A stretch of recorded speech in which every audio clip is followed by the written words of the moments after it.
अब हमने करनी है requirements for a thermonuclear reactor, कि अगर हमने रिएक्टर बनाना है तो उसके लिए हमें क्या क्या चीज़ें रिक्वायर्ड हैं, क्या इसकी डिमांड है। हाई पार्टिकल डेंसिटी चाहिए होती है, हाई प्लाज्मा टेम्परेचर चाहिए होता है, अ लॉन्ग कन्फाइनमेंट टाइम भी चाहिए होता है। ये तीन कंडीशंस बहुत मुश्किल हैं फुलफिल करना या अचीव करना, और ये थर्मोन्यूक्लियर रिएक्टर के लिए ज़रूरी हैं।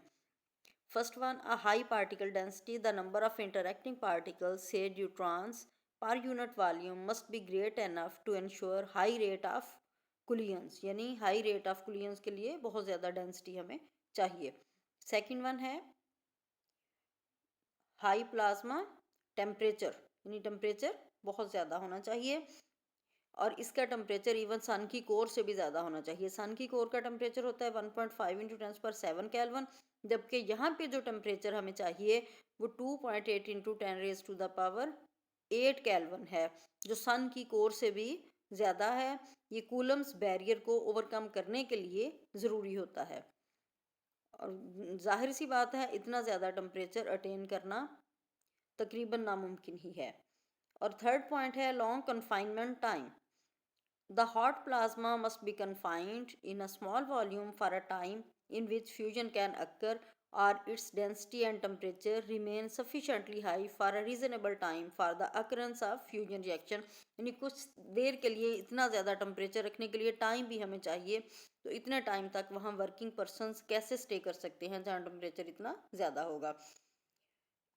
लसन्स क्राइटेरिया है कुछ इसके बारे में कि सक्सेसफुल थर्मोन्यूक्लियर रिएक्टर बनाना है तो उसके लिए कुछ उसने क्राइटेरिया यानी कुछ रूल दिया, कुछ पॉइंट बताया। For the successful operation of thermo nuclear reactor to have NT greater than और equal to 10⁻20 second per meter cube. This condition is called Lasson's criteria. This condition tells that we have a choice between confining a lot of particles for a relatively short time or confining fewer particles for a somewhat longer time। यानी या तो कुछ time ज़्यादा हो और particle कम हो, या particle ज़्यादा हो टाइम उसके लिए कम हो। Beyond meeting this criteria, it is also necessary that the plasma temperature be sufficiently high, और उसके लिए टेम्परेचर भी बहुत हाई होना चाहिए। There are two techniques that have been used to attempt to achieve the combination of temperature T and Lasson's parameter NT that are necessary to produce fusion reaction।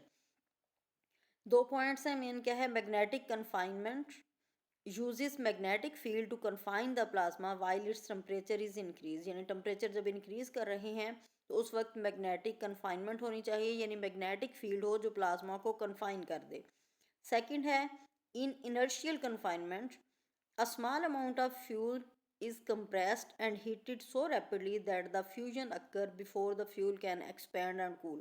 कि जब fusion फौरी हो जाए उससे पहले कि जो फ्यूल है वो एक्सपैंड करे या कूल करे, यानी उसको कंप्रेस किया जाता है और हीट दी जाती है।